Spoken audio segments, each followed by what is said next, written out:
Ladies and gentlemen, welcome to Meanwhile Here on Earth. This program features in-depth conversations with the leading names in the subjects of UFOs, abductees, the paranormal, panel discussions, and the very best and brightest of the next generation of writers and researchers. Meanwhile Here on Earth, the show breaking new ground in alternative talk with your intrepid host, veteran investigative writer and researcher, Peter Robbins.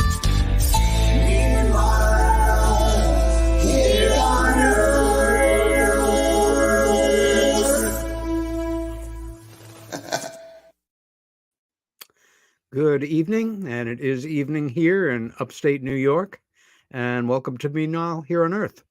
That's Meanwhile Here on Earth, with me, your host, Peter Robbins. It is a show that is being recorded, although live right now, in the winter. It is cold out, 10 degrees or so Fahrenheit here in central New York State, and one of those periods of time where I can go for days without seeing another human being. In this case, about 4 or 5 days, I think. I do have a cat to talk to, and we all know that's important, us cat people. I thought I would begin with something that has nothing to do with our subject. Very mundane for some, but if you do a show like this and you drink tea or coffee while you're doing it, it's a big deal. If you're a regular viewer, you may see me every once in a while pick up a cup and drink from it. And in fact, it's this one, which I very rarely show close up, but that is a picture of my mom and my dad, taken many years ago, that my sister Anne had made for me, that I enjoy very much. However, this past summer, my dear friend Jennifer Stein gave me a birthday gift, which is another cup, and I thought, I need to share this with you folks. It is nothing less than a fully articulated UFO-type craft abducting a large number of different colored cats. Doesn't show up perfectly, but if you covet this cup, I believe MUFON sells them, and I'm sure they have more in stock. That said, my guest tonight, my return guest tonight, is a good and true friend and a colleague I have tremendous respect and admiration for. I don't get to see him or his amazing wife nearly enough. We live about 3,000 miles apart. But Robert Salas is a graduate of the United States Air Force Academy class of 1964. He served 7 years on active duty before separating from the Air Force in 1971 at the rank of captain. While on active duty, he worked as a weapons controller, flew target drones, commanded intercontinental ballistic missiles as a launch officer, and worked as an Air Force missile propulsion engineer on the Titan III program.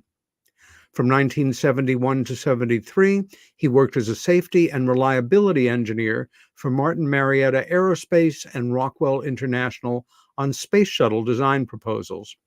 From 1974 until his retirement from government service in 1995, he worked for the Federal Aviation Administration as an aircraft structures certification engineer. From 91 to 93, he served as an FAA attaché to the U.S. Embassy in Indonesia, advising that government on aircraft certification. From 1998 until 2016, he worked as a mathematics teacher. In 2005, he published the book Faded Giant with co-author Jamie Klotz, which details his UFO incident while stationed at Malmstrom Air Force Base, Montana in 1967.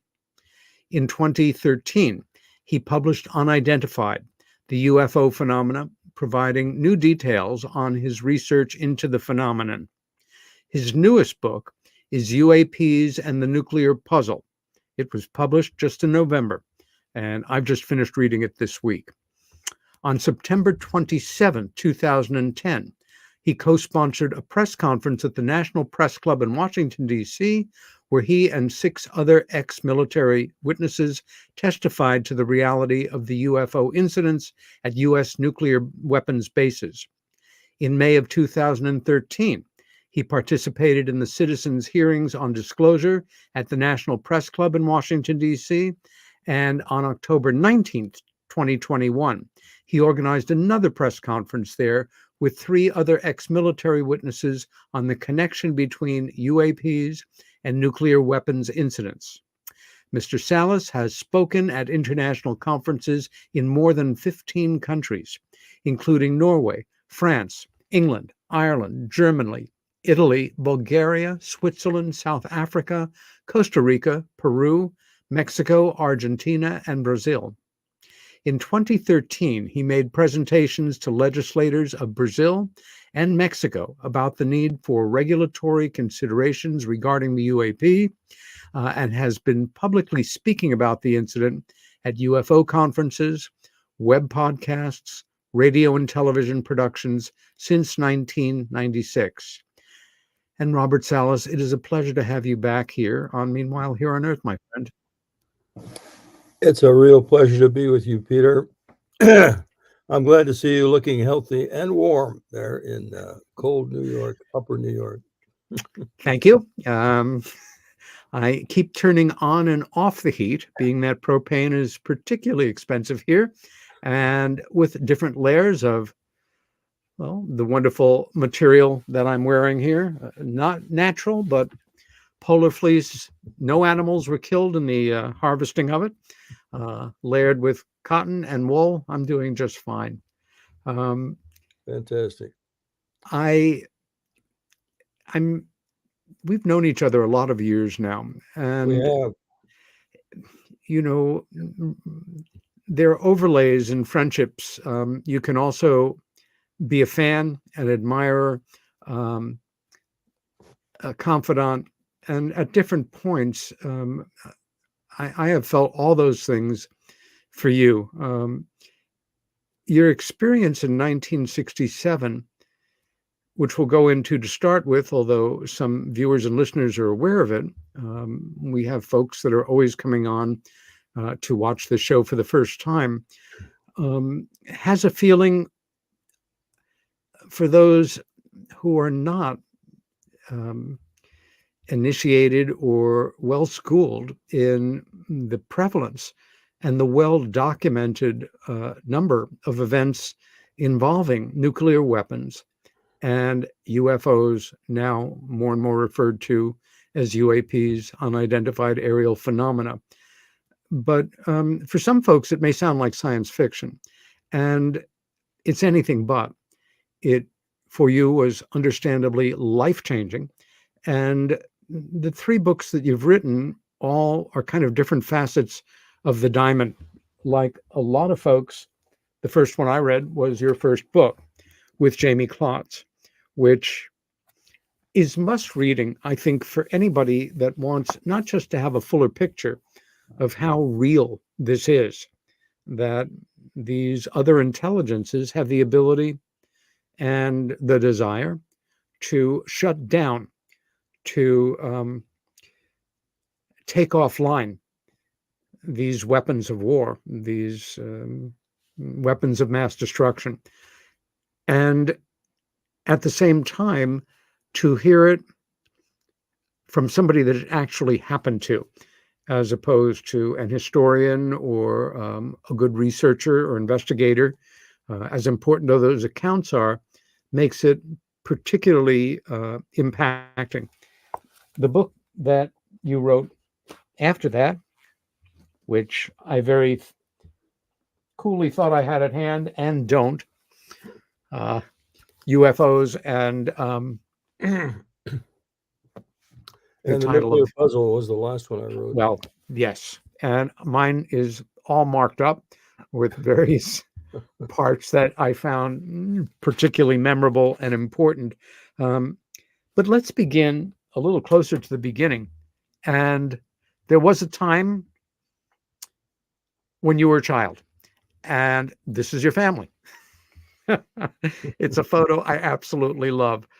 That is you, obviously, to the right of your dad, who is in the center there. Can you tell us a little bit about your family and about growing up, Bob? Yeah, that's all six of us. So I was one of six. The second oldest, the lady all the way to the left is my sister Gloria, and my mother's next to her, and then Yeah. Alma is the youngest, my dad, and then myself and my brother Peter, my sister Yolanda, and my sister Martha. All still alive and well.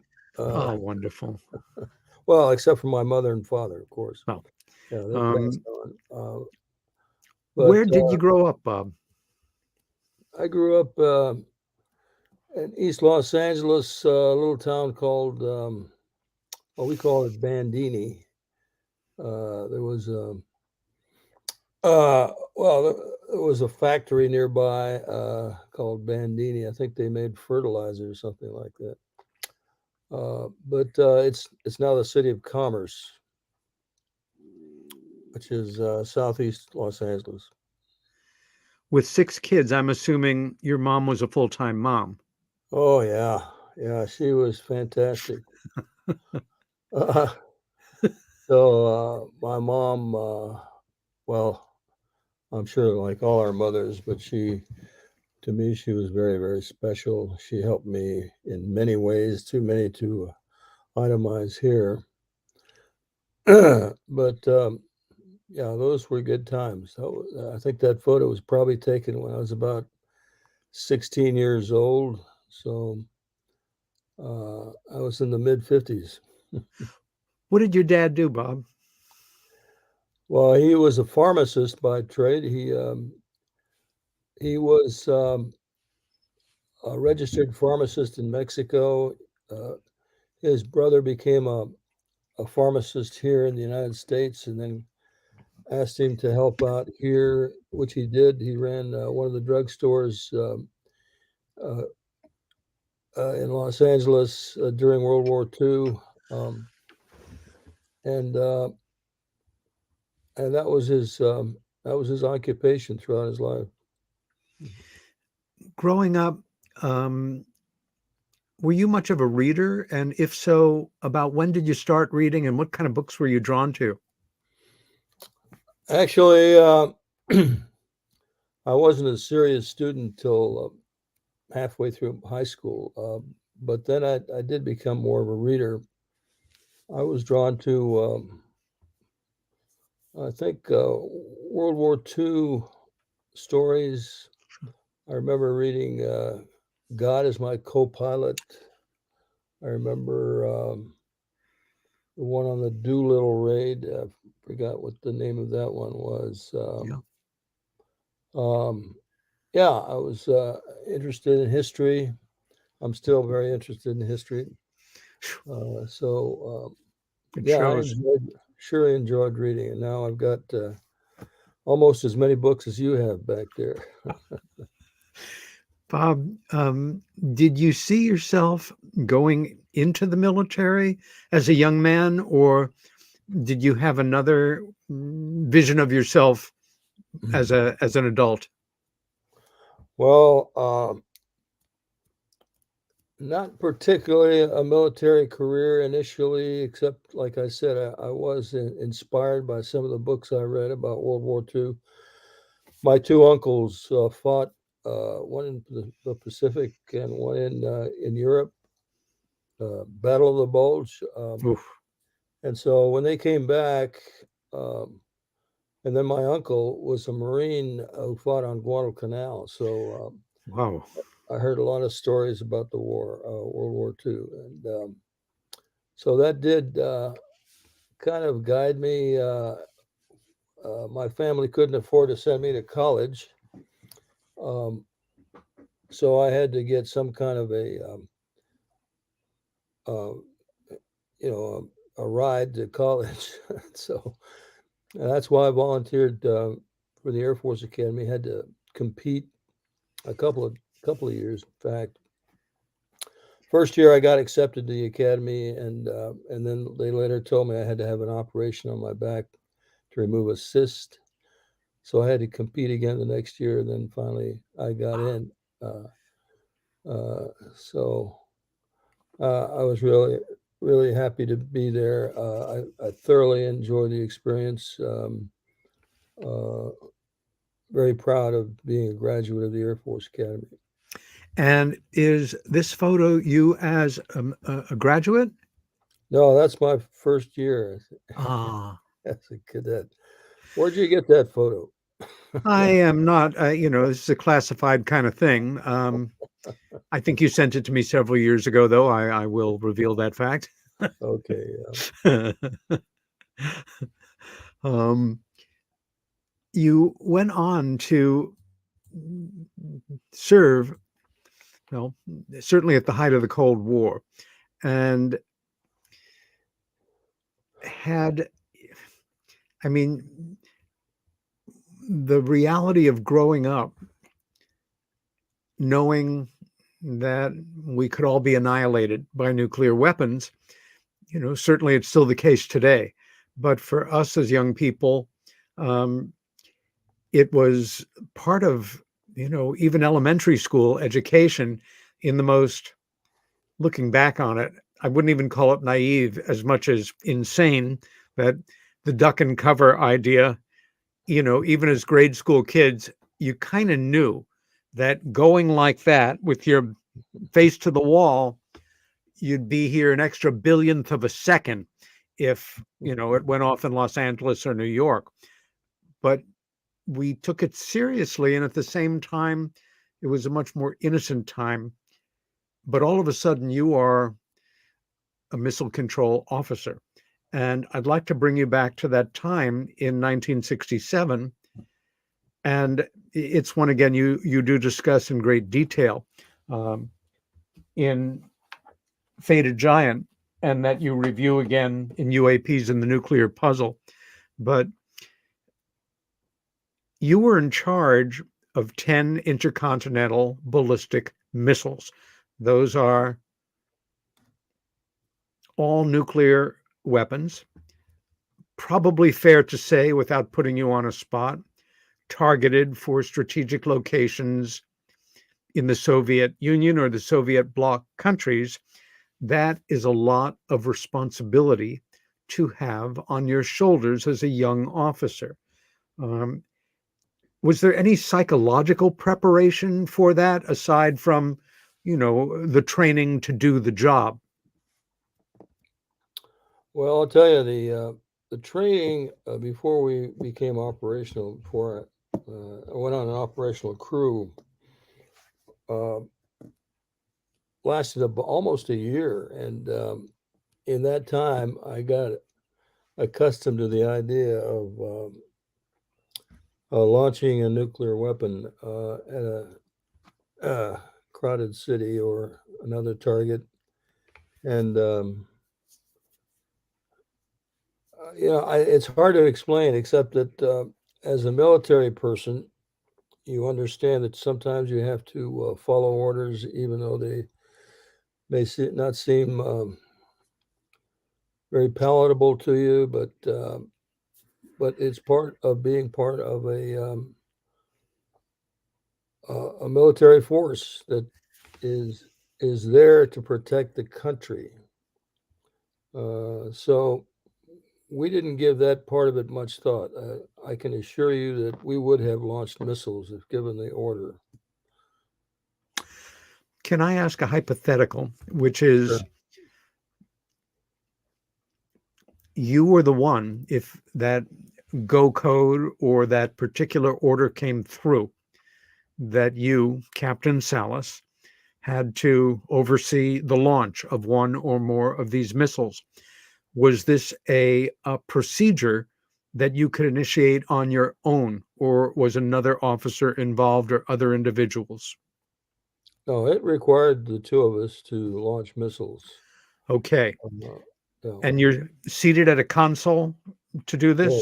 this? Yes.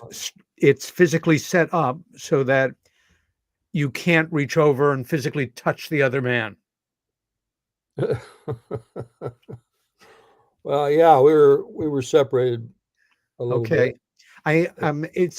I don't think I'm being macabre here. It's just there are so few people in life I will ever get to ask this question, if any others, But let's just say you were back there in 1967 and you got that code and you were the more senior, and that other officer is sitting to your left or your right, and you turn a key, like a physical key, like a car or a house, Yes. all, pre-digital, of course. And as you do it simultaneously, it has to be turned by the other officer. Yes. What would happen if they said no or froze? Well,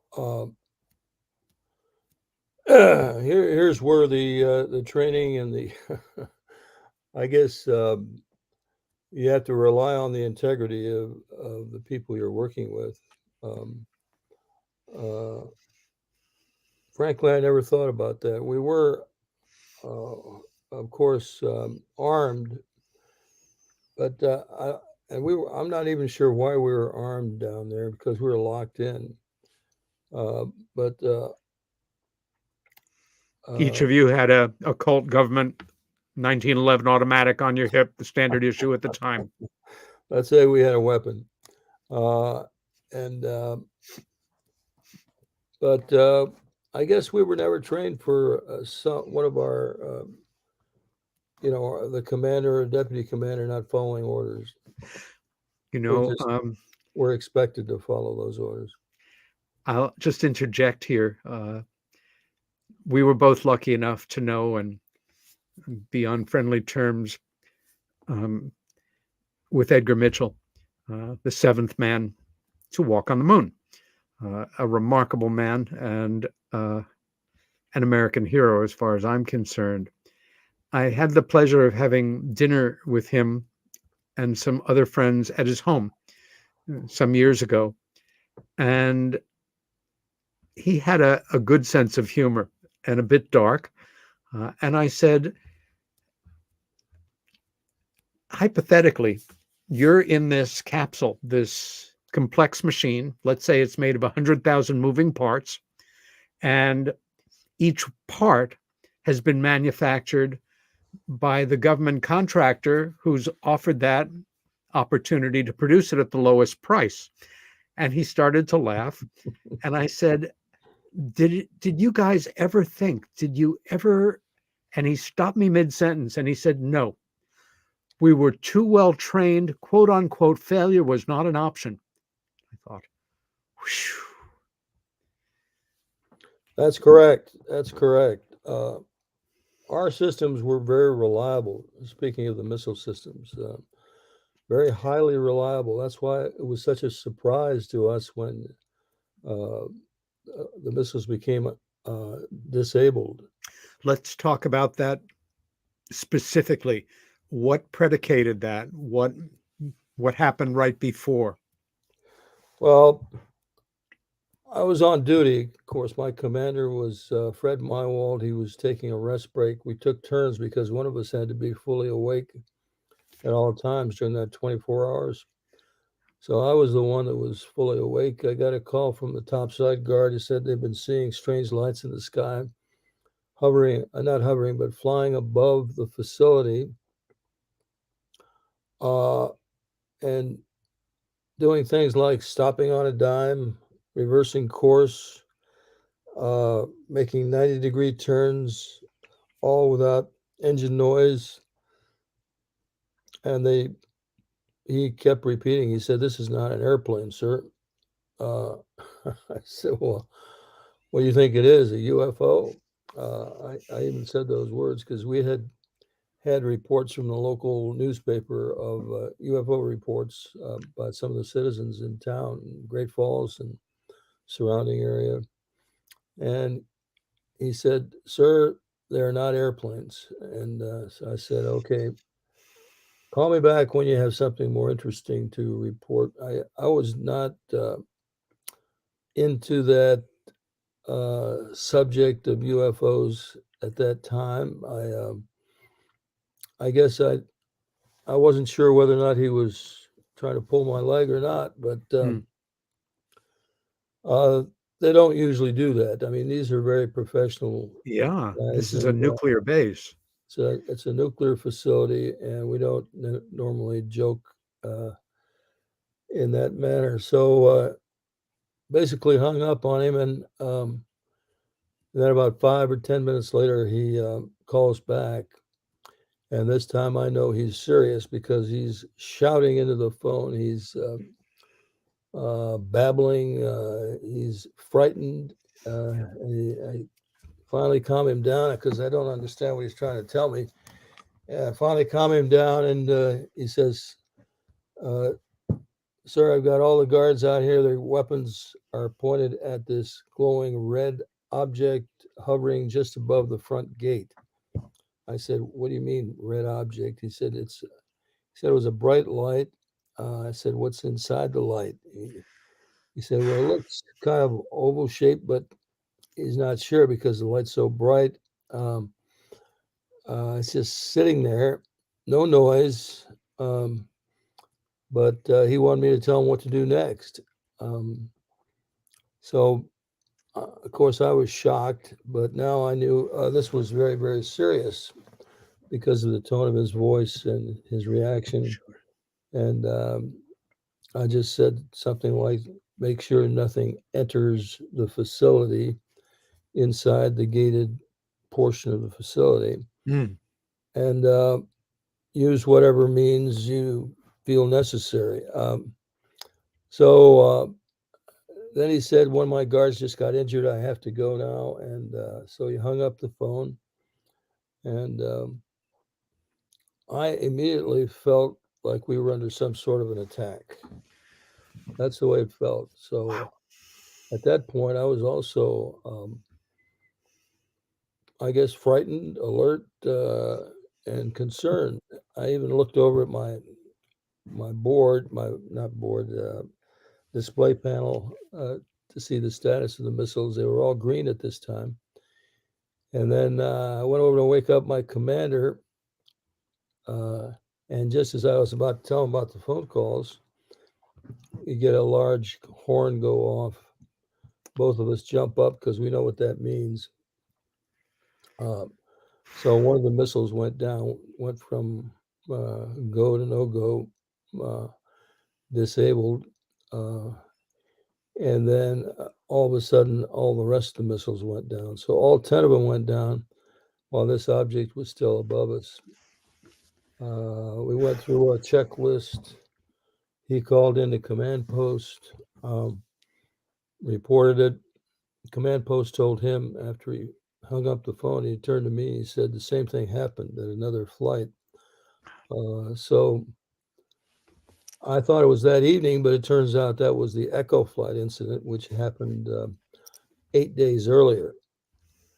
Then I called back upstairs because, for a couple of reasons, I wanted to see what was going on up there. Now, we're locked in, of course. We cannot just open our huge door that's the blast door, which is protecting us, and not only from a blast, but from incursion by anybody that want to attack us down there. Uh, so we couldn't just go upstairs. I called back up.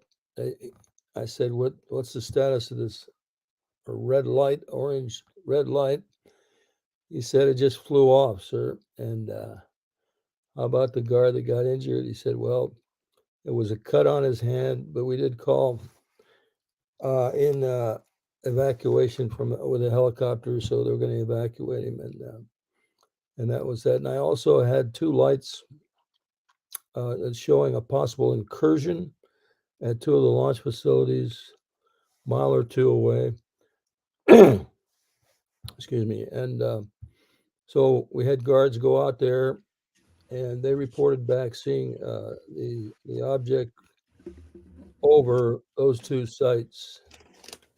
So and we ordered those guards to come back to the to our launch control center, and as they did, they lost radio contact. So they were pretty frightened again. It was a pretty wild night.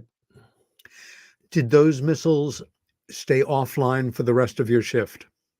Yes, yes, yeah. And it And takes time to bring those back up on alert.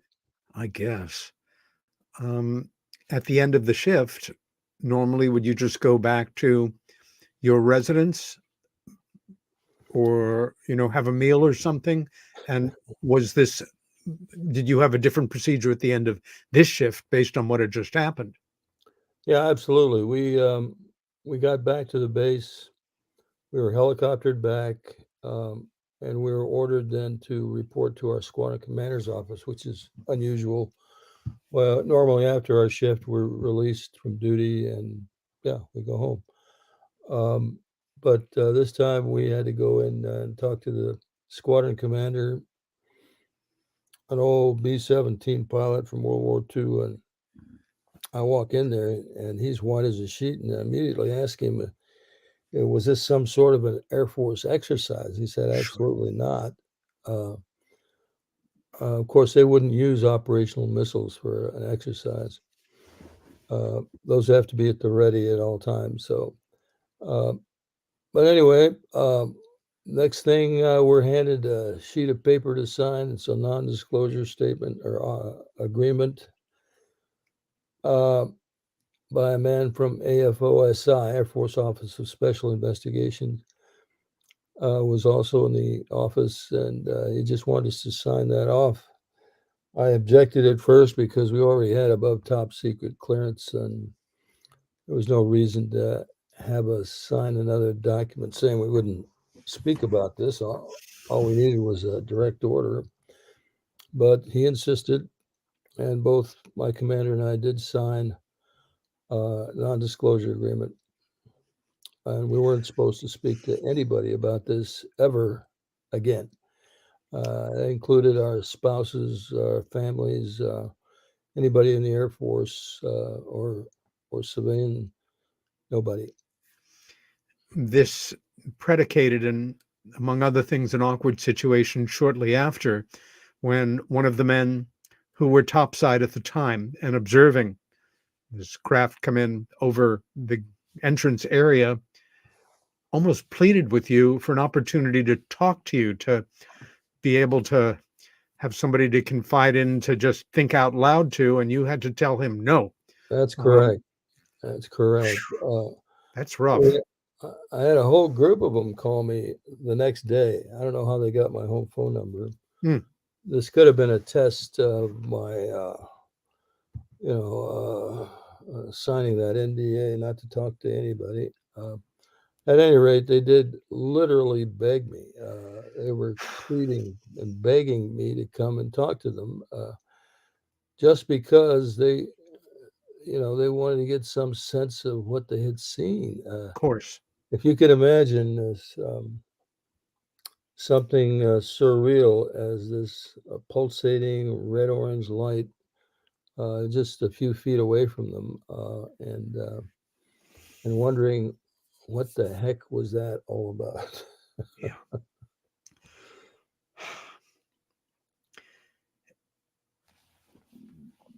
Not long after this, you learned that, again, you were not the only Air Force personnel that had had an event like this happen. And as time progressed, you learned about other men's experiences as well. You left the service in 1971. As you've shared with me, your feelings about the Vietnam War were the reason you asked for separation, if I remember correctly. I was struggling with it, some years younger than you, as somebody who was service eligible at the time, but like many young men, also felt that it was not a just war and one that I was not going to serve in. When did you actually feel kind of the call to become an activist in this? It's one thing to have it happen, maybe share it with, somebody in absolute confidence, but to then decide to commit part of your life to making the public aware that this happens, that this is real, and that the implications for humanity are almost unimaginable. Yeah, I was struggling with questions and trying to figure out what had happened right after the event. And of course, I couldn't even talk to another Air Force office about it, or officer, or anybody else really. And so I had to make a conscious effort, since I had signed the NDA and it said I would spend a lot of time in Leavenworth prison if I ever broke it. Um, I was struggling with trying to figure things out. And in that process of trying to keep it secret, uh, and couldn't talk about it, I began to losing some of the details of what had happened over the years. So jump forward to 1994. So 27 years later, I was in a bookstore at the University of Washington, Seattle, and just happened to pick up a book called Above Top Secret by Timothy Good. I've got it right here. Right. I've got mine just out of reach. And I just happened to turn to page 301 of that book, and there was just a short paragraph stating that UFOs came over a missile site and shut down all the missiles in 1966 and 67. And Whoa. I thought, my God, this was supposed to be classified. Mm. And they were describing pretty much what I recall. And so I made a conscious decision at that point to see if the Air Force had declassified the incident. I was taking a chance, big chance. I guess. But I went to the local MUFON chapter and got a hold of James Klotz. Oh, for goodness sakes. That's how I met James, and he agreed to help me submit FOIA requests. I said, okay, Jim, but let's not say anything about UFOs.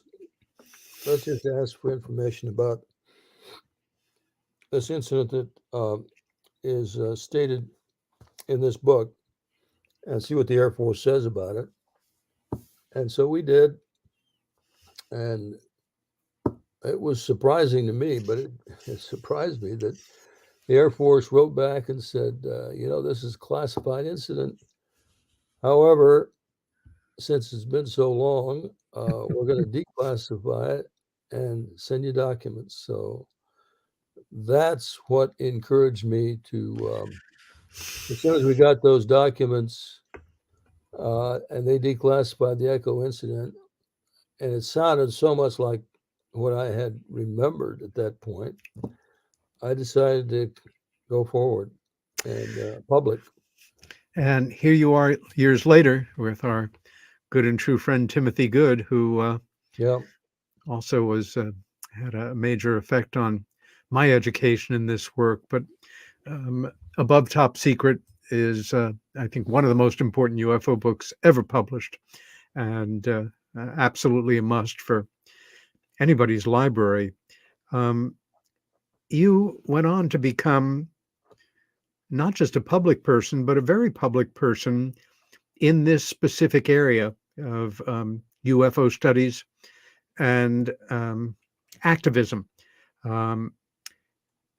I know that you've had events or taken part in events at the National Press Club. I was lucky enough to attend the one you put together right as we were coming out of the pandemic, I guess in 2022. And also, 21. gosh, 2021. now it's 21. Now it's something over 10 years ago that we both had the honor of taking part in the disclosure event at the National Press Club, brilliantly organized by our friend and colleague, Steve Bassett. And I have a number of photos that I took there that I don't know if you've ever seen. I've never seen that one, no. Well, you got me smiling. There you are on the left during a break. And that's David Shindeli in the middle. And let's see, what's his name? Was that the former senator from Alaska on the right? No, that's another witness. Okay. Right. I'm trying to think of his name. He's passed away now, but Yeah. there's Senator Grav. What's his name? Gravely or anyway, he was a former senator from Alaska. Who was Yeah, he's a on lovely guy the who panel. he was somebody who took it very seriously. He did. Yeah. Our friend Joe at the far left, who has run and rerun as a disclosure candidate from the state of Utah. Mm-hmm. Kind of a wide shot there. It really was quite an event, and it went on for 4 or 5 days. It was genuinely historic. Yes, it was. And it did get a lot of press at the time. Ah, there you are with the late former Secretary of Defense for Canada, who Yes, also took this subject deadly seriously. absolutely. And with Linda. With Linda. Linda was the one that had me on the first radio interview that I gave. That was the Art Bell Show. Oh, for gosh sakes. And that was 1996. Yeah. You were on the Art Bell Show a year before my first appearance on that show. Nobody like art in the world of broadcasting. One of the byproducts of putting yourself on the line is if you're taken seriously, your work is respected, you start to get invited to speak at different events, at first for most of us around the country, but then outside of the country. The roster of foreign countries that you have spoken in is second to none, Bob. And every once in a while, these experiences enrich our lives. We get to meet people we would have never met otherwise. We have a window into cultures that we would not have been exposed to otherwise. And a perfect example for me was when we both had the honor of being invited by uh, Gary Hazeltine? no, that was separate in the UK. I had Mhm. spoken there, and then you had spoken there at his conferences. Um, no, in Brazil, Oh, and yes. AJ Jabard. who was one of the most charismatic people in the work, and who was tireless and was really brought down by a terrible tragedy that occurred only 2 weeks or so after we spoke in Brazil, which was the sudden death of his beloved daughter in a car crash. Never the same after that. But it was not in Rio or in any of the big cities. It was in a smaller city in the south of Brazil. And I remember on the first day, the Thursday, AJ coming up to me and Richard Dolan, who I was sharing a room with, and saying, every talk today is in Portuguese. You're not going to understand a thing. Why don't you go and see the falls? Well, we're New Yorkers. We're right. How is this going to, we've seen Niagara Falls. We don't have to see the falls, whatever it is. And we get on the bus. I know that you, I think, and Erling, our Norwegian friend, and Ket Thorvaldsen, I think you guys went together. Richard and I went, but the falls were not a falls. It was one of the greatest natural wonders I've ever seen in my life. And this is the hotel Rich and I stayed at, just down the block from the one that you were at. Yeah, The Foz do Iguacu is the name of the falls as well. And it's not it a was too. falls, it's dozens of massive waterfalls as far as you can see for several miles. Um, Yeah. I don't know about you, but by the time we had walked the full length of it, we were giddy like kids. It Well, was yeah. it was just one of the most wonderful experiences I have ever had Yeah. with nature in my entire life. And I think, the subject of UFOs, this is serious business, the stuff that we're talking about. But again, some of the experiences that we've had, some years separate from that, you and I and our friend Jennifer Stein were speakers at a conference in Woodbridge, Suffolk, on the town closest to the Rendlesham Forest. And we took off the morning after the conference was over. Jennifer, who is quite a crop circle scholar, had arranged for us to stay for several days in Wiltshire, which is the center. And of course, Marilyn, who's going to be joining us, your wife Marilyn, the second half of the show, was with us. And another extraordinary experience. It was, England and the UK, the terrain varies massively. Silbury Hill is not natural. It was made before history started being recorded. We don't know why, but it is an artificial earthwork and very close by. And that's you and Marilyn, by the way. We're on our way to a crop circle. Our friend Gary there, who is a local expert, Jennifer just behind him, and you to the right. I don't know about you. People have asked me, what was it like? What did it feel like? And not having any previous experience with crop circles, I don't know about you, but I couldn't separate the overwhelming novelty of just being there on the most beautiful day in the history of the world, in the most beautiful, pastoral parts of the UK. I didn't have much objectivity. Did you were I you able to sort that out better than I? was one of the uh, biggest experiences of my life. I remember feeling a spiritual connection with the earth. Honestly, Hmm. I knelt down in the crop circle and had a sense that this was made to emphasize the importance of our food stocks in the world. Hmm. Um, it was a very, very dramatic experience for me, Peter. I can tell you that. Also, folks should be aware, Wiltshire, which is originally home for our friend Colin Andrews, um, Uh-huh. is Yeah. where the largest concentration of absolutely authentic crop circles and formations happen every year.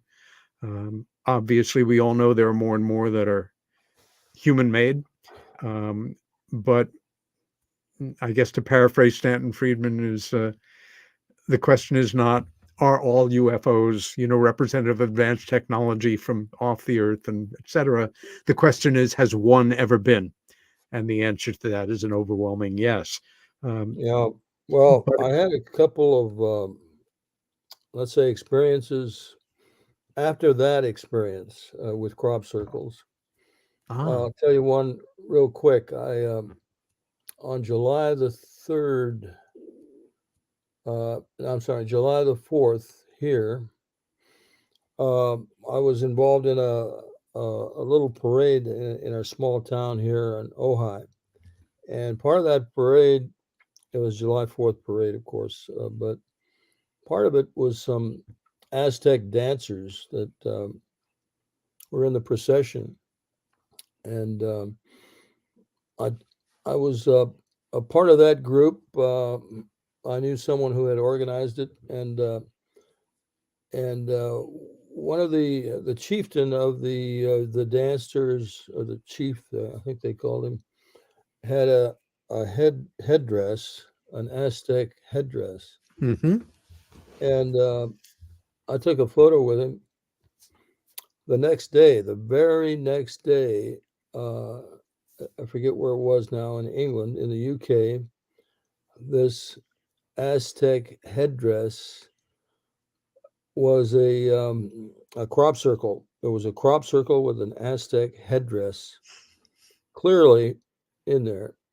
And some of the features of that headdress were very close to the features of this headdress that this man was wearing the previous day. And I was shocked to see that, but to me, there had to be some connection there. I don't know. It's also in Wiltshire. It's only a hop and a skip from where we were looking at the two major formations we were checking out that day, Right. from Avebury.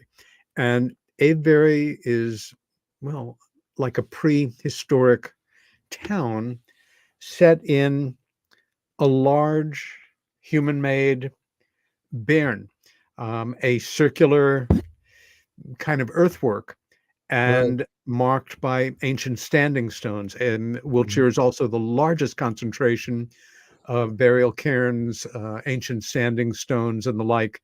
That's where, of course, Stonehenge is, which you guys visited the next day. But Yes.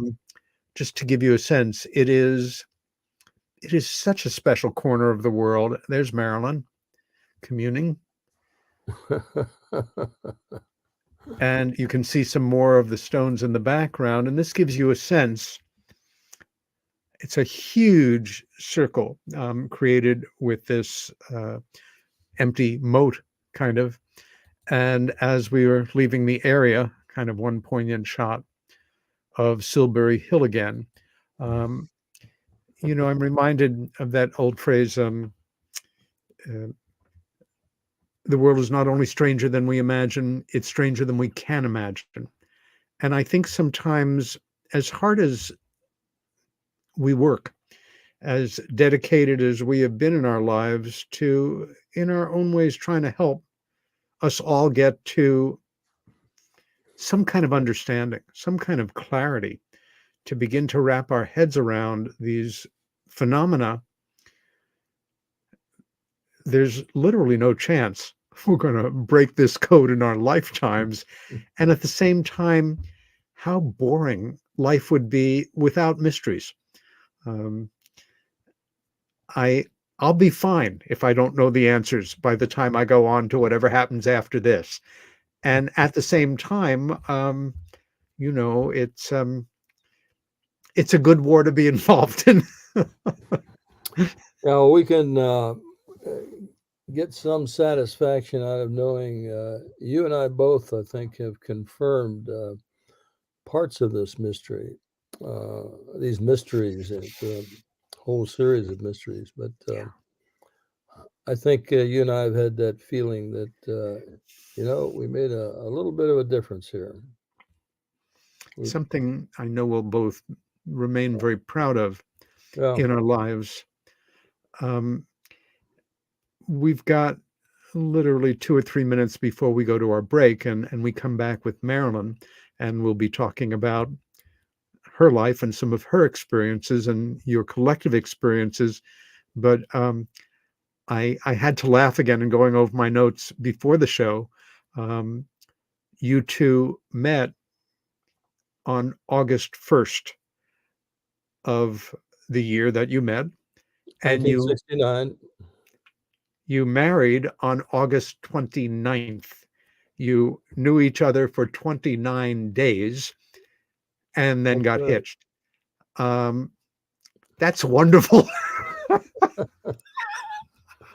Well, again, we're taking a big chance. Well, I was about to say, that was very impulsive. And I'm guessing, right about now, you should be concerned about, some potential problems that will come up. It's like, smoking marijuana for 50 years and knowing it's a gateway drug. And, the hard stuff's right around the corner. Well, for some reason, she and I were very sure about each other. Boy, I'll say. We had no question we were meant to be together. And yeah, it's worked out for 54 years plus. And I So you're hope, still pretty sure you're going to stay together then? I think so. Maybe you better ask her too. Well, I'm going to give you about half a minute to decide. Well, you've got 4 minute break actually before we come back with Marilyn. And this is Peter Robbins. The show is Meanwhile Here on Earth. My special guest for this first hour is my dear friend and close colleague, Robert Salas. And we will be back in 4 minutes with Marilyn Salas, and she will be running the show for the second part of our program. See you in 4.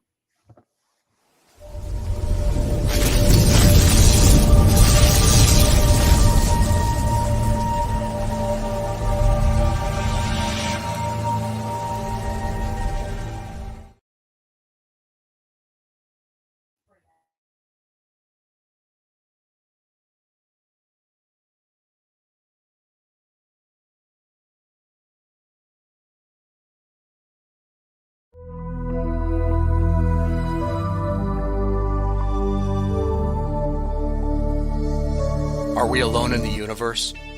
The most important question facing humanity is on the verge of being settled once and for all. The Mutual UFO Network has been at the forefront of this journey for nearly 50 years. Our members worldwide are dedicated to the research, documentation, and awareness that will shape the future of humanity. Won't you join us?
And we are back. I'm back anyway. Whoop. Hi, you guys. Hi, Peter. Hi, Peter. Wonderful she to is. see you, Marilyn. I asked her if she thought we'd stick it out a little longer, as husband and wife, and she So, No promises, really. she said one day at a time, buddy. I always say 1 day at a time, 1 week at a time, a month at a time, and 1 year at a time. Well- Other than that, I'm not going to give you any other answer. 1 day at a time for 54 years. That's a pretty good record so far. I'd place bets on this. Marilyn, in going over your background, it's far more extensive than what I got from Bob, and I thought, I could read this and bring you on, and we'd be about 10 minutes into the second hour by the time I finished. So I thought, I'll give people an idea, and then, we'll kind of go through this kind of chronologically with Bob taking part in the process to whatever degree you let him. But you met As long as he's Bob. a good boy. There's so much that's kind of kismet about this, and our funny connections that you were married on the 29th of August. My birthday is the 28th of August. And you and my mother share a birthday, Marilyn, the 26th, which, of course, in the UK is Boxing Day. And Boxing, I know. I I heard that. like those little connections that you find that you have with I people. know life's little synchronicities, but I Mhm. must tell you, thank you so much for having me on. And you are only the second person to interview me in over the 40 years, it Oh seems my like. gosh. This is, Well, or I 30, think 30 anyway. Yeah. other broadcasters should get in line. Um, I'm They delighted. don't know how crazy I am. So, maybe they, maybe they'll start. I don't think that's really it. I also think how few married couples I've had on Mhm. together, because it's usually one individual in a relationship True. that's germane to what I do here, or you know um, that I'm professionally interested in finding more about. But Right. you two kind of match each other in terms of um, living interesting, contributing lives.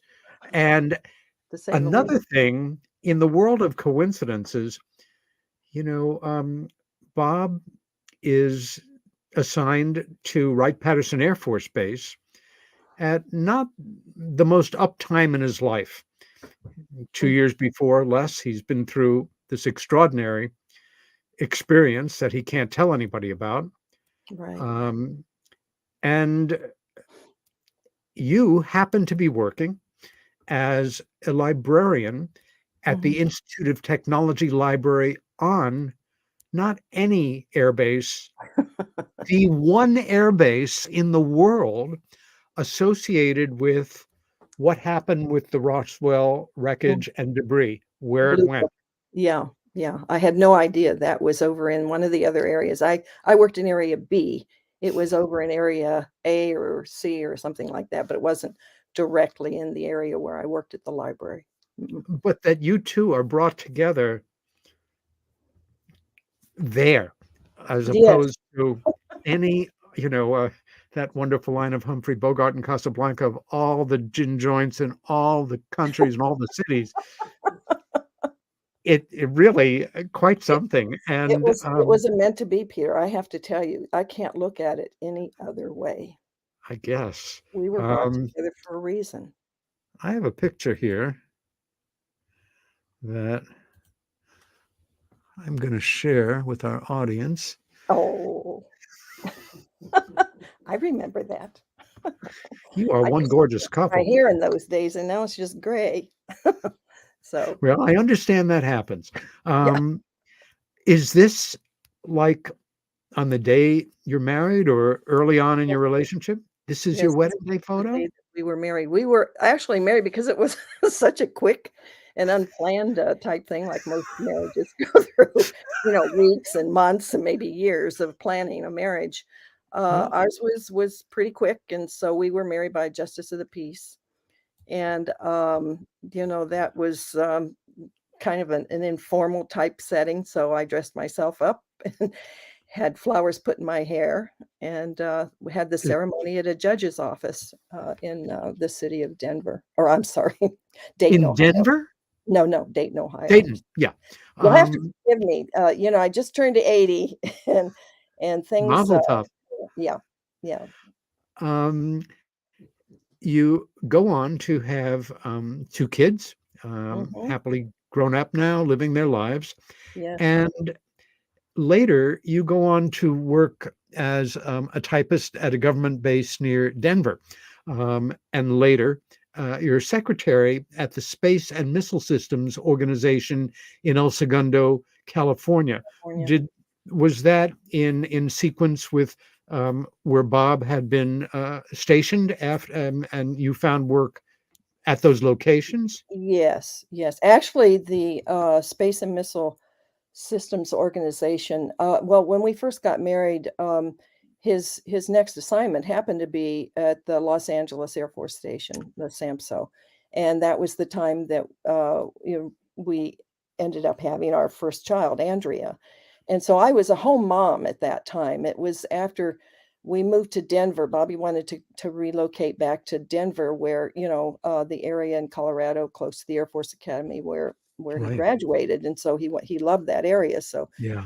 he wanted to go back there, and he secured a job back there with, I think it was Martin Marietta.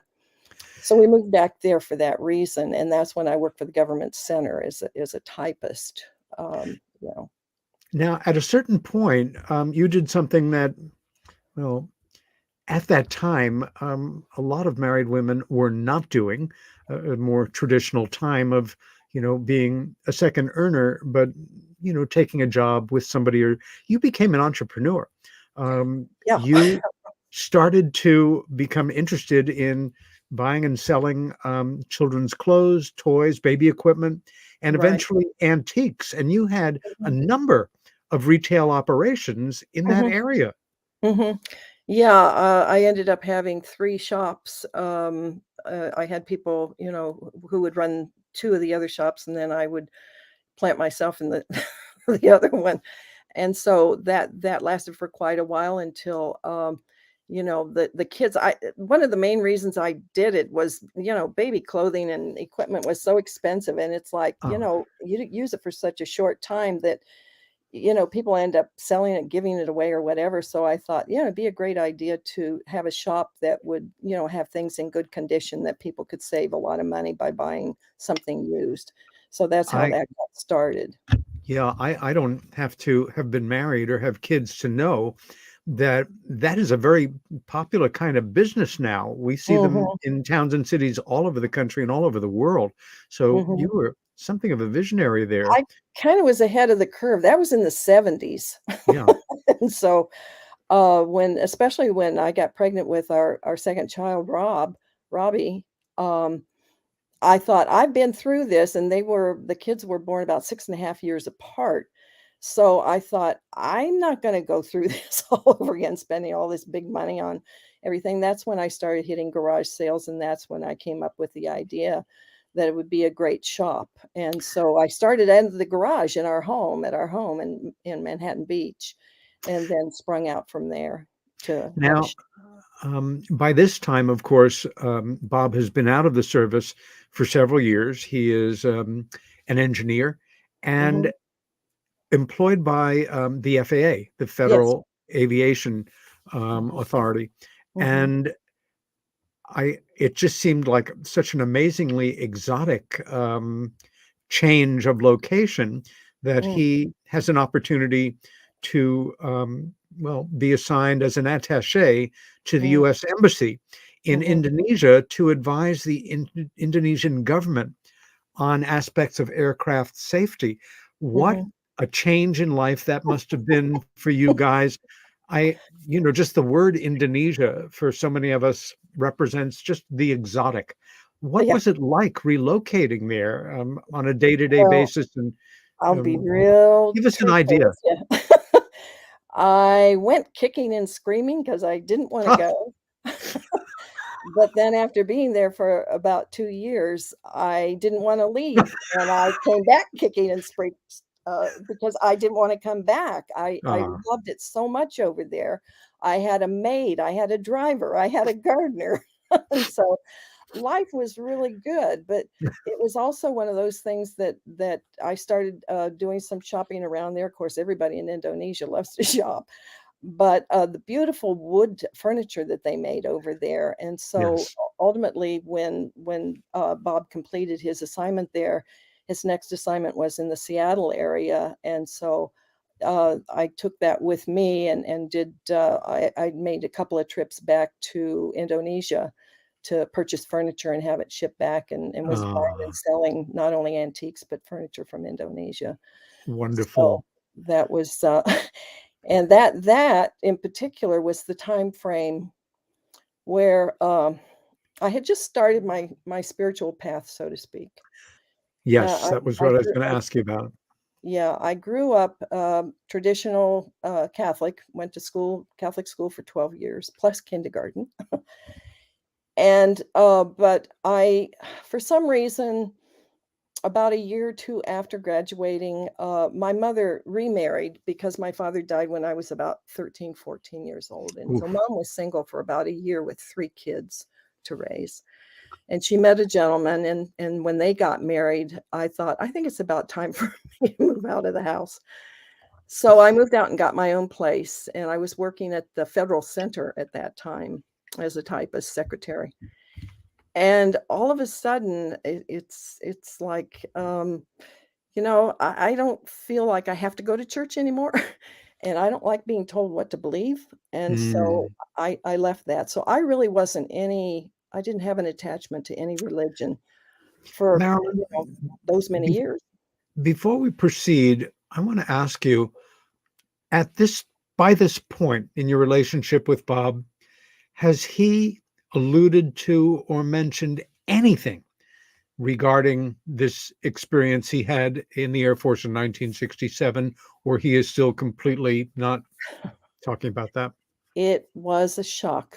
We were married in '69. I didn't hear about it for the first time until 1994.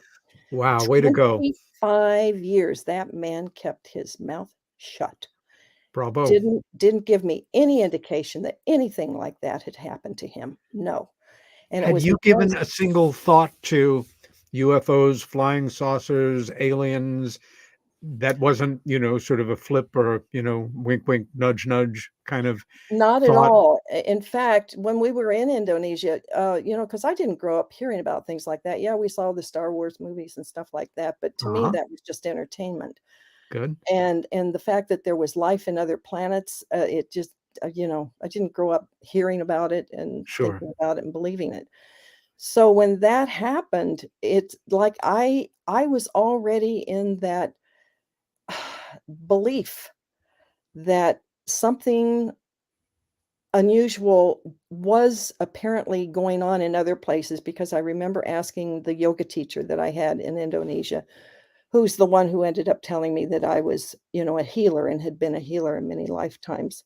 And that felt right. And I asked him, I said, "Do you believe that there's life in other places?" He said, "Absolutely, yes." And I had a great deal of confidence in him. Now, Bob and I really had never had that discussion, but for some reason that came up in my talks with Krishna, the yoga teacher. Can you And that, share with us, once again, this is a very private moment and one that most of us who have not lived your lives will never have an opportunity to speak to somebody firsthand about. How did he broach this subject? How did he introduce it? What did he actually tell you at that point, um, for the uh, first time since it had happened? Mm, okay. mm, Bob, I had a friend who was actually a hypnotherapist as well as, she was a healer herself, and mm, we were good friends. And so she was at the house the day Bob came home, and made the big announcement that, he had picked up this book at the bookstore at the University of Washington, and that it mentioned this UFO incident that he said he believed that that was his incident that yeah. was being talked about. That's the first time I heard about it. Phew. So Pam, my friend, who was very much into the or UFO and knew about MUFON, and was a hypnotherapist, was the first one to work with Bob and try to retrieve some of those memories. And so it Ah, was with her help that started to open up to a certain extent, because he couldn't talk about it. He managed to, forget, or push back in his memory the details around a lot of of that course. happened. Because if he didn't, you're just better off if you forget about something that you're not supposed to talk about. That's Okay. true. So that's where that all came from. Wow. And then Pam had a connection. She knew about MUFON, and she directed Bob to get in touch with them. And they were thrilled to pieces about his story when he spoke over there first time, or at least talked to the people who ran the MUFON meeting. Boy.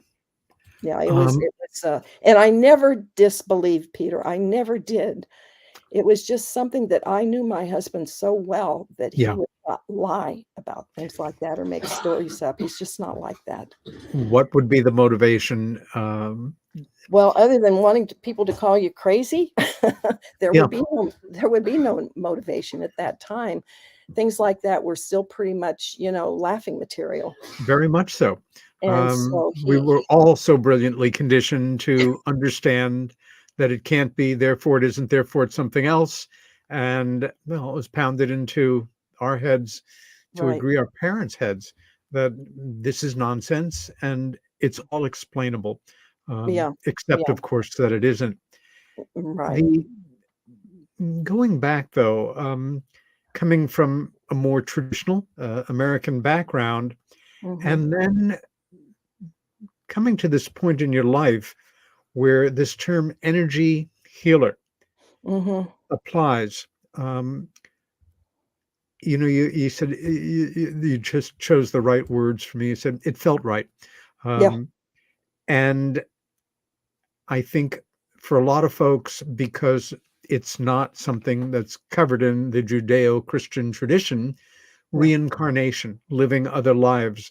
Um, for Mhm. me, um, it first became manageable and realistic as an option for another aspect of reality, not Mhm. seeing it in mystical terms, but governed by hard, cold scientific laws and that were as real as water boiling at 212 degrees um, Fahrenheit, that we simply were unaware of. And it was presented to us in a way that was, all airy fairy and weird and having to do with, those weird religions with a zillion gods and all this kind of crazy stuff. Mhm. Um, but of course, it's as real as anything can be. And Excuse me for interrupting. I, please I worked I jump worked in. at a metaphysical shop for about 5 years here in Ojai. And people used to come in and I'd chat with them when they were looking around and conversation, and then things would come up because I was allowed to do energy healing work on people on like a short basis, like 5 minutes or something. They'd sit on a stool and they had an acre of pain, and I, do energy work on them and use the selenite, which is a healing crystal. And so, people were always quite, how does that work? And, I don't know if I believe all that stuff. I said, okay, you can't see it, but most people, if you work on them, they can feel it. They can feel the energy moving around or being released or anything. But what I've told people before is, or asked them rather, when's the last time you saw a radio wave? Just Perfect. because you can't see something Yeah. doesn't mean that it doesn't exist. Yeah. And so it finally started to get through to people that not everything can be seen. Yeah. There are definitely things, and energy is certainly one of them, because I have worked on as an energy healer. I'm not active in it now except for family and friends, but I have worked on doing energy work on people since 1993. Hmm. And a long time, and a lot of testimonials about how people were relieved of their aches and pains, and they Yeah. ended up having visions for the first time in their life. Their third eye got opened up, and they could see things, and they would have memories of past life stuff, and it was just amazing. It was always an amazing a skill for me and a gift for me, because I felt like I was a conduit. I knew Yes. that it wasn't me. Yeah. I was the conduit for the energy, and I would breathe it in, bring it in through my crown chakra, take it down to my heart, and let it release through my hands. And You, so that's the story. at one point in writing about it, refer to the energy as like feeling like a ball in your Yes, hand. It right. was that, Yeah. definable. Yes. Um, Many I people talk about that. That is Yeah. one of the ways, early on, that, people who know about energy work, get people to the point where they realize that there's form to it. It's real. And if you do this practice of rubbing your hands together and you face them to the sun, and then you rub them again, and then after, and then you start to just sort of, and then pretty soon, I think it took me a day or two after doing that multiple times throughout the day. All of a sudden, I felt this ball of energy between my Yep. hands. It had form. Right. I think one of the things that stands between us, because literally everyone has this ability, Absolutely. has this Absolutely. capacity. We all have the ability, and you know what? To me, Peter, I've said it over and over and over again throughout the years. Love is the healer. It is spirit coming through in the form of love that moves through our bodies. So everybody who's breathing and alive can certainly achieve that same thing. They have to bring it in and with the love of unconditional love. Uh, Nothing expected in return. yeah. Just give for the sake of giving. I came on my own abilities in a similar way, except for me, it was the way I came upon this was purely scientific, in that since my late Mhm, teenage years, I had been reading the work of Dr. Wilhelm Reich, who was a millennial genius and somebody who's still so misunderstood and misinterpreted and frightening to so many people who have never read a word that he wrote. And about 10 years into it, um, I had a memory that I had repressed from childhood, and I do joke with people sometimes to say, if I have other repressed memories from childhood, I don't remember them. But it was the childhood UFO sighting I had with my sister Helen, mm, which when that memory returned after 14 years of mhm. being had the lid pretty tightly screwed on it, that was what predicated the conversation with her about her abduction experience. And Mhm, it was that day that my career, my life, my dreams for the future completely derailed. mhm, And here I am talking with you all these years later. But Reich, um, who was involved in so many areas of scientific exploration, developed a science that he called orgonomy. And it's simply the science of how energy functions, mm, mhm. from the smallest splitting of an amoeba to star systems forming. It's like a gun sight in terms of studies on every area, from cancer pathology to human neuroses to um, fascist political systems, blocked energy, opened energy. And Mhm. it, Everything's energy, isn't it? I yeah, mean, we've heard that for so many years. but I Everything guess is energy. really what keeps so many people in the Western world alienated from even beginning to explore this is, again, there is nothing overt in the Judeo-Christian tradition that discusses this. Mhm, And at the same time, the people who are our role models growing up rarely, you know, they may have good intuition. They may behave in a manner that is open to this, but there's no agreement in society. There's no encouragement. You're an outsider. You're a weirdo. You're a mystic.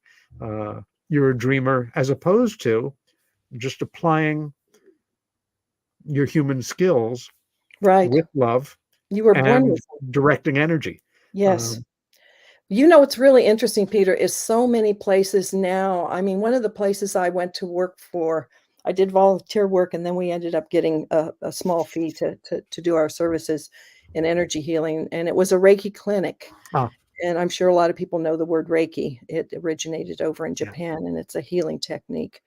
And I started doing healing work before I even heard the word Reiki. So I had a bit of an adjustment, like, I do what now?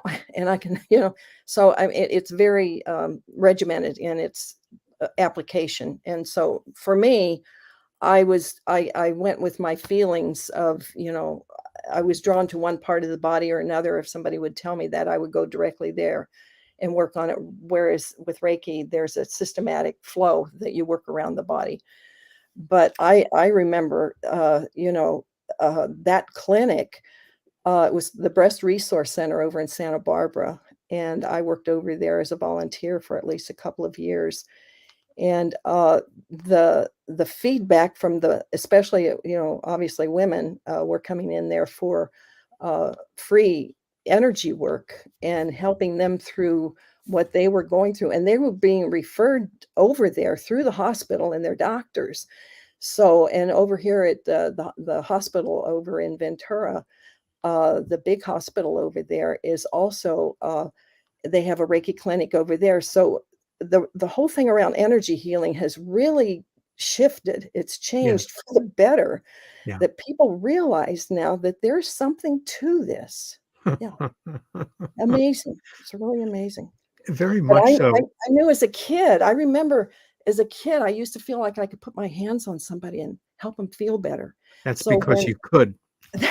and when I heard that I was a healer and had been a healer for many lifetimes, it was just so acceptable. I mean, I knew that was right because I had this feeling when I was a child, and I was never taught that. That was just simply a feeling I had that I could do that. But You know, one of the misnomers I think about doing this work is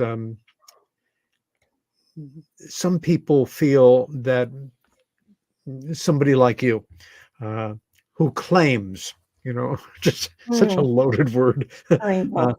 who claims to be able to do this nonsense is the kind of implied idea that you must feel pretty full of yourself. Here I am, I'm an energy healer.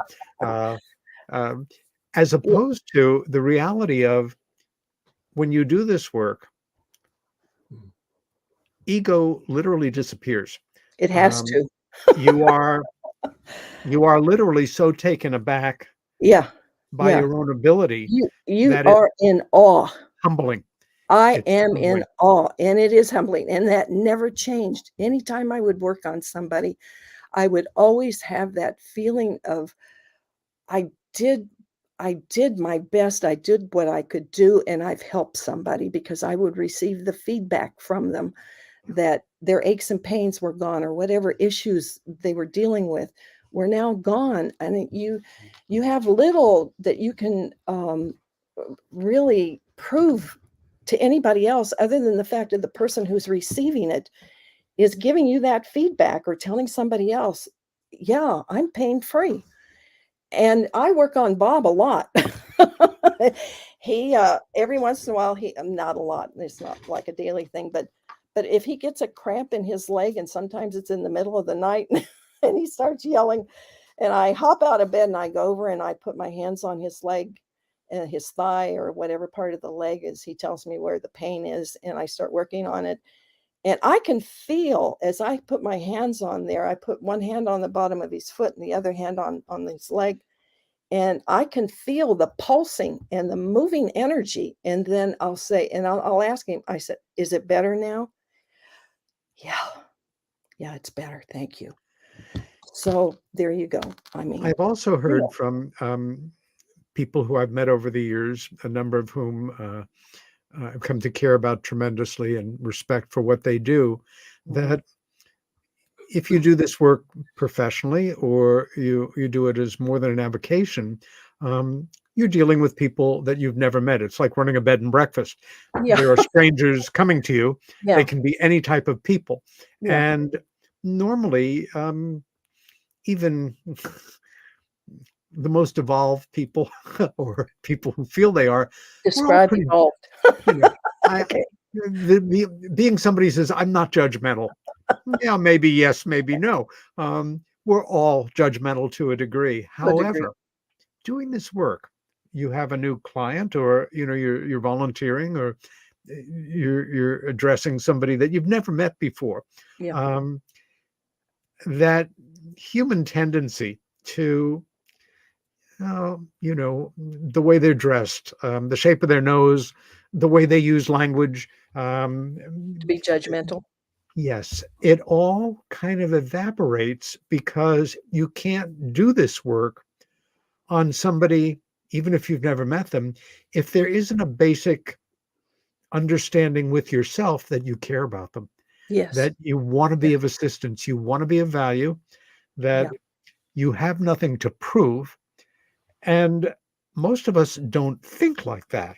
It's just not part of our modus operandi, certainly in our day-to-day lives, in the business world, and the world of political affairs. This is your behavior is informed by that overall realization that you have these gifts I know I'm a like conduit. everybody else, but you Like, are exactly. developing.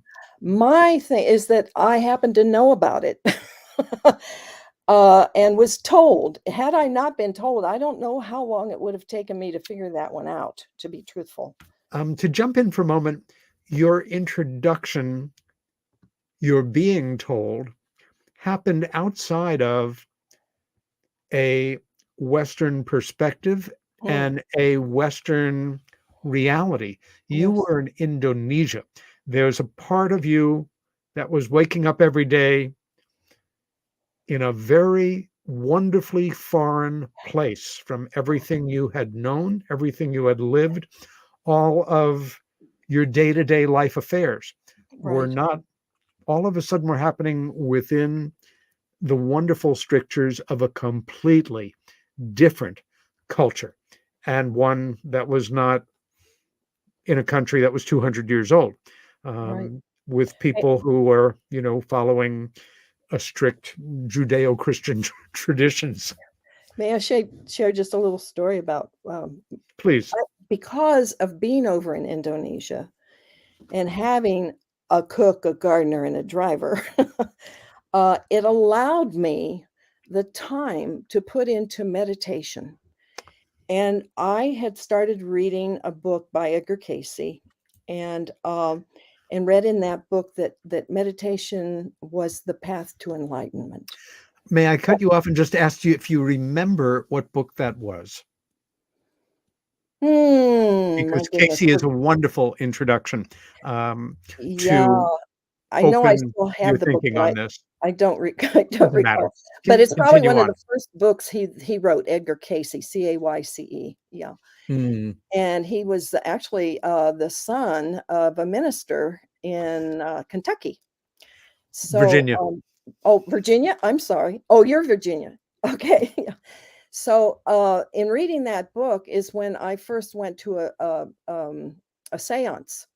And Ah, and in that séance, it was a man in the North Hollywood area, and there were about 20, 30 people in the house at the séance. First séance I had ever been to, except for a little, entertainment part, kind of a reading when I okay. was a teenager, which probably speaks to the fact that I'm open to this stuff.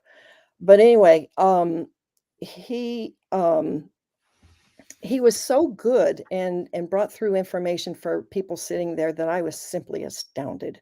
Yes. And I'd never been in a situation like that before. So during the break, there was a lady sitting next to me, and I said, I am in complete awe of this man's skills and talents. She said, "Oh, you can learn how to do that." I said, "What?"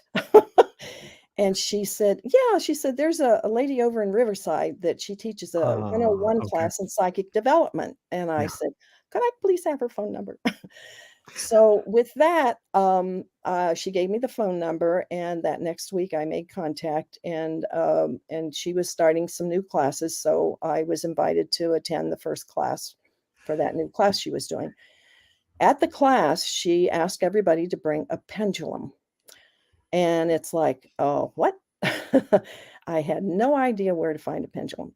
Never been in a metaphysical store before, and so I started on my quest of trying to find a pendulum. So I found a store in Redondo Beach called the Psychic Eye Bookstore, and I went in, and that was a strange feeling walking into having grown up Catholic and walking in. It was like, "Oh my gosh." So, there there was a display of pendulums with wood tips on them hanging over at the register area, and so I Mm, picked one up, and it's like I held it, "What's the big deal about this?" So I put it back. So then the lady in the store, she says, "Is there anything I can help you with?" And I said, "Well, I need a pendulum for a class I'm taking. Do you have any others than the wood ones?" And she said, "Yes, I have a crystal one over here in the case across the room." So I followed her over there. She picks out the pendulum, the crystal pendulum from the case, hands it to me. As she's handing it to me, her phone rings. So she said, "Oh, I have to go answer my phone." I take the pendulum. It's on a chain. And Peter, that pendulum took off like a helicopter blade. I will never forget that experience. It just starts going like this, and I didn't even ask it a It's question. like opening yourself up to using a divining rod for the first time. Yeah, It I just, it can't be its mystical nonsense, except wait a minute. And and you're right, by the way, of course, Casey was born in Kentucky, as one of our wonderful listeners, viewers, William oh, James okay. Smith has I reminded I me, but okay. worked in Virginia extensively. Oh, worked in Virginia, yeah. Yeah. So I said to the pendulum, "You're going home with me." No question about it. Bob was in Indonesia at the time. He and Robbie had Ah, already left because he had to start his job and Robbie had to start high school. So I was left at home trying to sell our house because it would be a couple of years, and we decided to go ahead and sell. And our daughter stayed there with me, and so that's when all the time frame of this was going on. And so I brought the pendulum home, and I went through a learning curve, to say the least, with how to use the pendulum. And eventually, I was asking it a question. I secured a Ouija board because it had the whole alphabet on it and the numbers down below and a no in one corner, a yes in the other corner. So when I would ask a question, the pendulum would go to the yes or the no corner or circle the words or the numbers or whatever to give me, an answer. So one of the questions I had, instead of going to the yes or the no, it it writes out N O. Oh my God.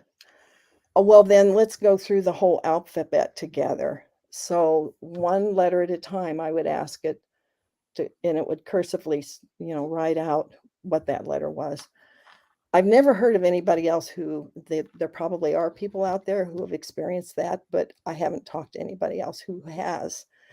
But that was the beginning of my relationship with the pendulum. It's my gift.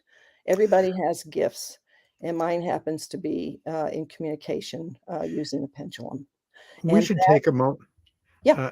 A moment here to just acknowledge and talk a little bit about Edgar Casey. For Mhm, me, I think I remember I was still in art school, maybe 22 or so, when I picked up my first Edgar Casey book. It was years before I had any conscious recollection of my UFO sighting.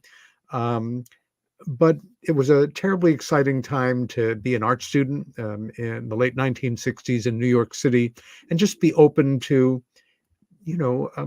so many different worlds. mhm, And up until that point, the idea of mystics and that word channeler, for mhm, me, it only suggested the biggest con imaginable. You mhm, roll your eyes back in your head, you talk in a funny voice, you make believe you're a 3,000-year-old disembodied spirit, you tell somebody something you think they want to hear, and you collect a paycheck. mm, Give me a break. And the thing that first really riveted me to the seriousness and um, the abilities of this extremely modest man. Um, he yes. had developed an illness. He was a photographer, a professional photographer, a small town in Virginia at that point, and he went into a coma for a prolonged period of time, and they couldn't bring him out of it. Mm, And at a certain point, he simply came out of it, and mm, he had this ability, mm, and it was something that he gave freely. He never charged for it mhm. except once, when a man who was involved in buying and selling stocks Oh, convinced him to take a sum of money to help him learn something about the market. And it resulted in Casey getting very ill again. and he never took money for his work. Mm. Also, terribly important was that for the 45 odd years, maybe longer, that he worked, every session that he did, and many of them at a distance. Sometimes, he's in America, they're in Europe. Everything was recorded. Yeah. And the follow-ups were noted. And for most of his life, it was his son, Hugh Lynn Casey, who was his secretary. And the idea of time being fluid, of that he referred to time as a river. I don't know, there's a certain number of people in the world of UFO studies who feel that this is technology harnessed by us in the future who can now travel back in time to. I have a real problem with that one. It's more my own limitations, but the idea of traveling in time is something I do regularly from the time I'm a kid. It was my grandfather who taught me when I was 5 or 6 that history is a living thing, and used to walk me around Lower Manhattan looking at buildings and talking about the way people used to dress. And if you use your imagination and you look at this, you can put yourself back there. But that Casey's track record was amazing. Yes. And whether or not he was tapping into, so to say, the great Akashic record, or that he had the ability to imagine at a level that replicated it, is almost immaterial. I grew up in the Reformed Jewish tradition, but I learned a great deal reading his writings on the life of Jesus. And the idea that certain pathologies, diseases, dysfunctions for Casey were the result of something that you had done or not done in a previous life. I was willing to accept that, or accept it allegorically, that if you felt you had done something that hurt you in this life, if you could address it, symbolically, if not actually, you still had an opportunity to produce the result you were after. So I still go back to my Casey books at times, just because he reminds me that this is as real in its own way, not that there aren't charlatans out there, as the reality of certain truly anomalous UFO phenomena, specifically being hard metal machines of advanced technology from parts unknown, under intelligent control, coming and going with impunity. And I'd like to segue here into another aspect of your and Bob's lives, namely contact. For me, when I first met Bob and I read his work, you assumed, Bob, a certain American archetype to me. A fairly modest, but, loving background. And you get yourself, through hard work and dedication, into the United States Air Force Academy. You become an Air Force officer. Had there not been a war in Vietnam, he might have had a career in the military, and he probably would have been a marvelous officer, straight through to generalhood, etc. But that sense of morality did not allow him to continue on that path. Right. And at a certain point, not only, obviously, 94, whenever it was that he discussed with you this incident, there came a time when he talked to you about experience that he had, classic bedroom visitation. Right. And you have also had experiences. And I wonder if it is possible to coerce him back into the broadcasting area to share that with us, and then listen to your thoughts on your experiences. Okay. He's dressed a little formally now, but here I am, Peter. Excellent. I am doubling your salary for returning during the second half. That's right. Oh, great. That check will be in the mail to you. Okay. At some mystical point in the future.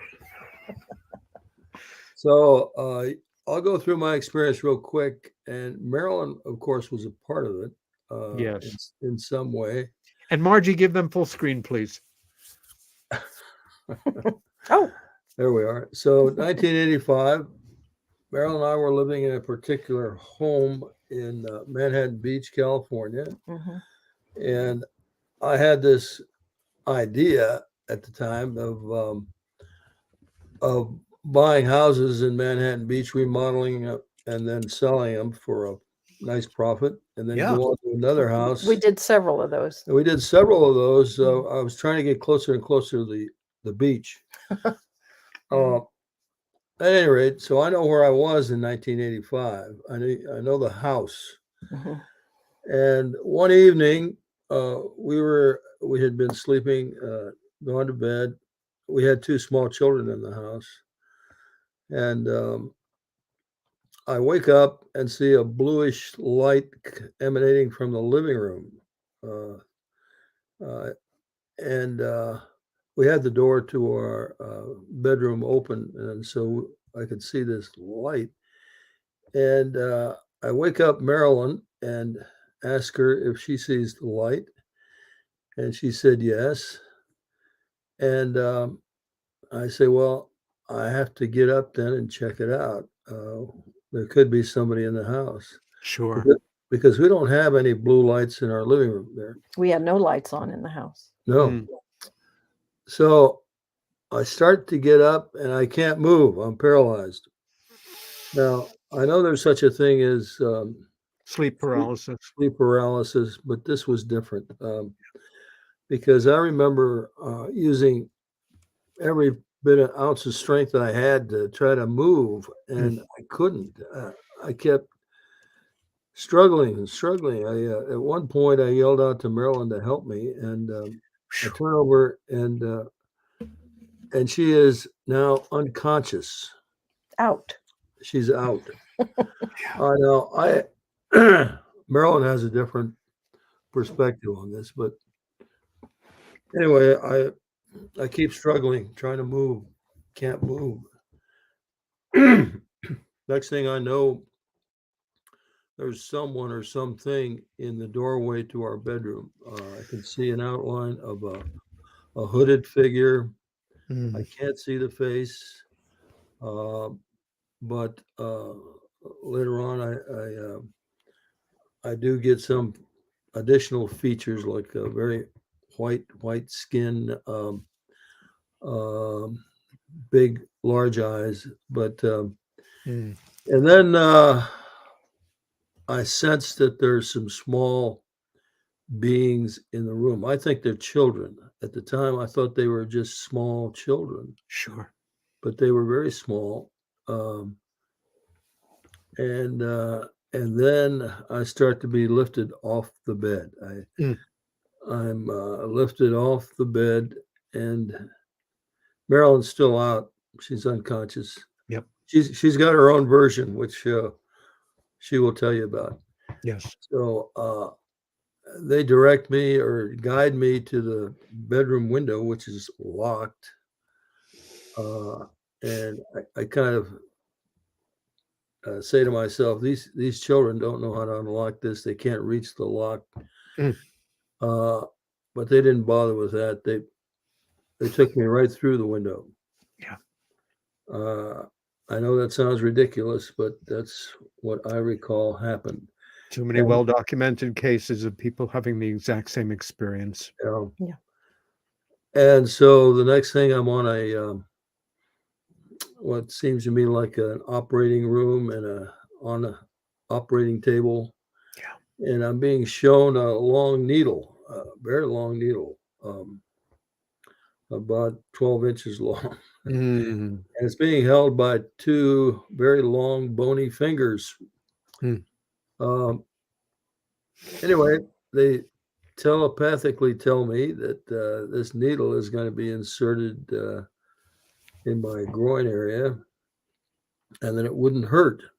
And well, they started the procedure, and it hurt like hell. And that's the second reason I know this was not a dream. because I remember the pain. Yeah. It was the worst pain I've ever felt Wow. before or since. And I expressed that in some way, and the pain immediately went away. Hmm. So after that, I was guided towards a wall of the craft, and there was a built-in seating there, and they sat me down there, and with two of the beings on either side of me, kind of watching me, and I was taken to another cubicle-like affair, and Hmm. turned around by another being, and he poked his two fingers down my spine.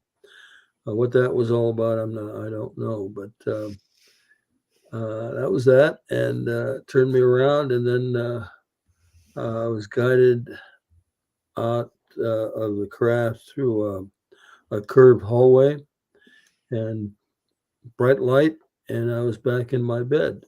Gosh. And the next day, like Marilyn said, we did not speak of this. We did not. For 23 years. Classic. And for Classic. 23 years later, we still didn't speak of it. Yeah. Gosh. Neither one of us. But Yeah. let her give you her version. Yes, It's please. slightly different. Just slightly different. Just to let you both know, we have 6 minutes left. Okay. Having our own missing time experience here. I knew this was going to happen. Continue on, please, Marilyn. Yeah, let's create some more time here. Yeah. So anyway, yeah, my experience was I woke up in that same house. The experience was in the same house that we agree on that. But for some reason, I don't know if it was a noise or what happened, but I popped my eyes open, and the hallway outside our bedroom door, because the door was open to the bedroom, wasn't closed.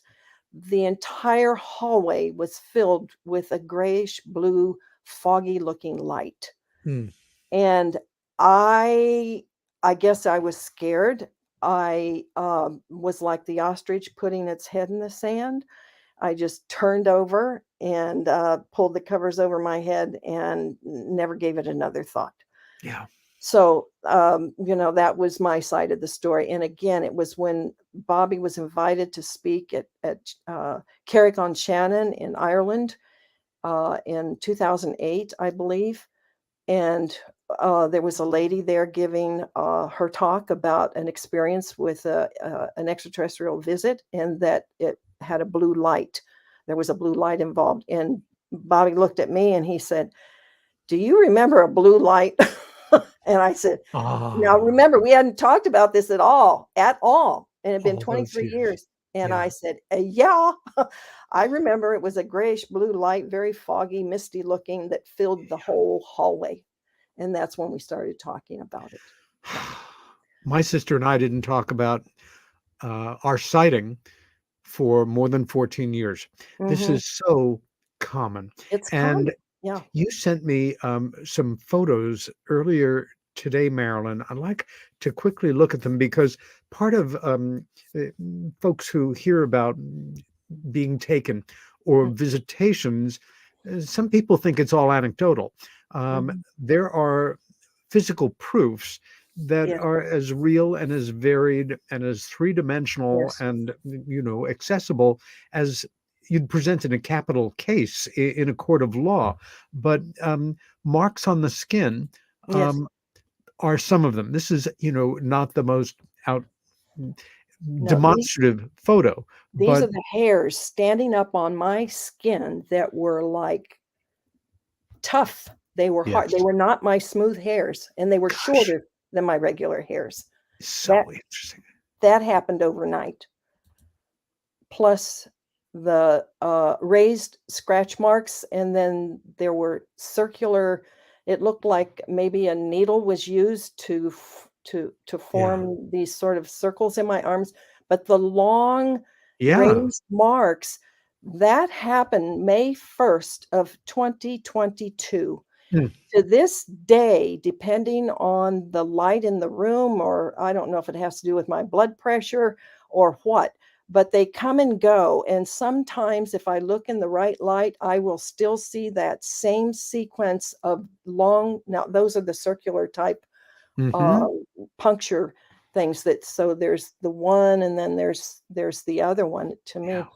me. And that lasted for well over a month. This, This one, holy moly. holy moly, yeah, I can't explain that one either. And that happened on the dates. It happened within that month that the first thing happened at the beginning of the month. And yeah, there they This are. is this is classic. Yeah, I mean, that, and there were no scratch marks associated with it. It was just Nope. raised Yep. skin, Yep. and It's they just the still way it appear is to this sometimes. day. It's the Yeah, damnedest thing.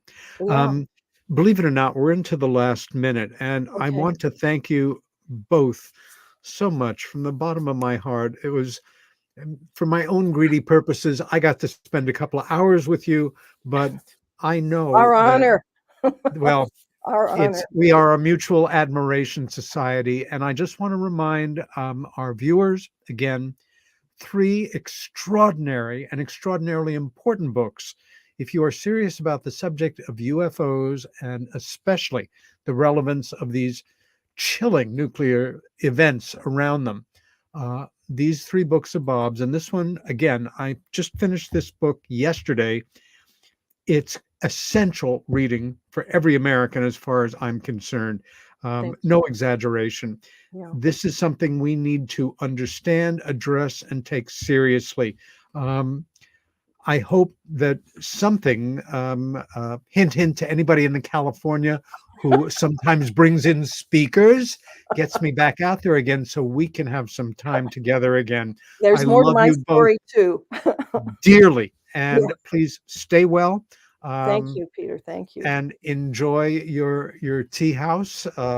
I hope to have tea in there sometime in your gazebo. And And a bottle of Love's Blessing aromatherapy mist is coming your way. yay! We didn't Yay! even mention that. You have a wonderful product line of essential oils that I use, spray in my room. Yes, Love's Blessing. Love's Blessing. Google it. Yes. Marilyn Salas, Bob .com. Salas. Yeah. Love you both. Speak Thank with you you. soon. Thanks Thank a you, lot, Peter. Peter. Really Thank Bye for you. enjoyed it. now. Thank you. Bye now. Take care. Okay.